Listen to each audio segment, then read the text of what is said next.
تضيء الكون،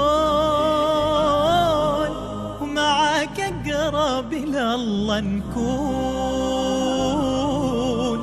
يا شهر المغفرة والخير، نحاول كيف نصبح غير، ونتجنب خطأ وتقصير، ونتلون بأجمل لون.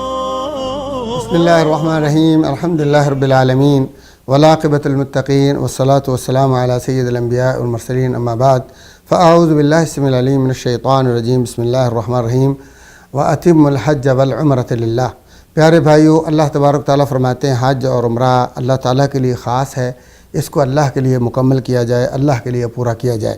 بعض اہل علم نے اس آیت سے عمرہ کی وجوب کا وہ حکم صادر کیا ہے اور استنباط کیا ہے کہ جیسے حج زندگی میں ایک بار فرض ہے یا واجب ہے، ایسے ہی رمضان المبارک کے اندر یا اس کے علاوہ انسان کو عمرہ کرنا چاہیے۔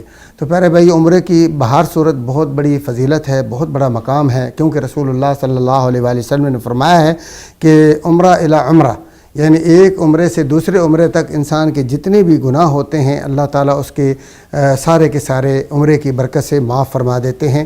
اور رسول اللہ صلی اللہ علیہ وآلہ وسلم نے بھی اپنی زندگی میں عمرہ کا بہت اہتمام کیا، صحابہ نے بھی بہت اہتمام کیا ہے۔ تو عمرہ عام ایام اور شب و روز میں اس کی بہت فضیلت اور بہت بڑا مقام ہے، اور خصوصاً رمضان مبارک کے اندر تو اس کے کیا ہی کہنے ہیں۔ رسول اللہ صلی اللہ علیہ وآلہ وسلم نے فرمایا ہے العمرۃ فی رمضان تعدل حجہ، جو انسان رمضان مبارک میں عمرہ کرتا ہے وہ حج کے برابر اجر اور ثواب رکھتا ہے۔ سبحان اللہ۔ اور آپ جانتے ہیں کہ حج کا کتنا ثواب ہے۔ اللہ کے رسول صلی اللہ علیہ وسلم فرماتے ہیں کہ جو حج کرتا ہے اور لغویات سے پرہیز کرتا ہے، کتاب و سنت کی روشنی میں اللہ تعالیٰ کے ساتھ پر امید ہو کر اور اللہ سے اجر اور ثواب کے لیے ریاکاری اور دکھلاوے اور نمود و نمائش سے بچ کر جو صحیح معنوں میں حج کرتا ہے تو وہ حج سے ایسے واپس ہوتا ہے گناہوں سے صاف اور پاک جیسے اس کی ماں نے آج ہی اس کو جنم دیا ہے۔ بلکہ ایک روایت میں تو رسول اللہ صلی اللہ علیہ وسلم نے فرمایا حجۃ معی، رمضان مبارک کا عمرہ ایسے گویا کہ اس نے میرے ساتھ میری ہم سفری میں میرے ساتھ مل کر اس نے حج کیا ہے۔ سبحان اللہ۔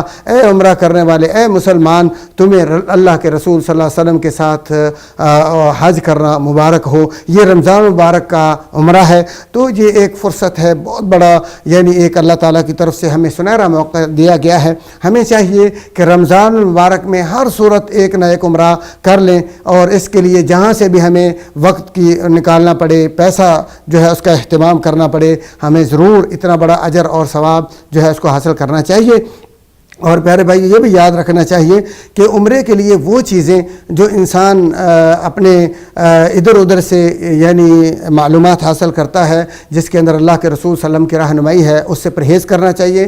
آج کل آپ کو عمرے کے احکامات پر مبنی کتابیں بازار سے، مارکیٹ سے ملتی ہیں، جس کے اندر ساری کی ساری بدعات بھری ہوئی ہیں اور اپنے اپنے خیالات بھرے ہوئے ہیں، اپنے اپنے تفرقہ بازی بھری ہوئی ہے۔ جب آپ عمرہ کریں گے اور رمضان کو عمرہ کریں گے جو حج کے برابر ہے، بلکہ رسول اللہ صلی اللہ علیہ وسلم کے ساتھ حج کا اجر اور ثواب کا حامل ہے، تو ہمیں چاہیے کہ ویسے ہی اس کا اہتمام کریں، حلال کمائی سے ہو اور تعلیمات بھی رسول اللہ صلی اللہ علیہ وسلم کی سنت کے مطابق ہوں، اور پھر اس کو کیا جائے۔ اور اس کے ساتھ ساتھ یہ بھی یاد رکھیں کہ اللہ تبارک تعالیٰ قرآن کریم میں ایک اور جگہ پر فرماتے ان الصفا والمروۃ للہ فمن حج البیت او اعتمر فلا جناح علیہ ان یطوف بہم ومن تطوع خیرا فان اللہ شاکر علیم۔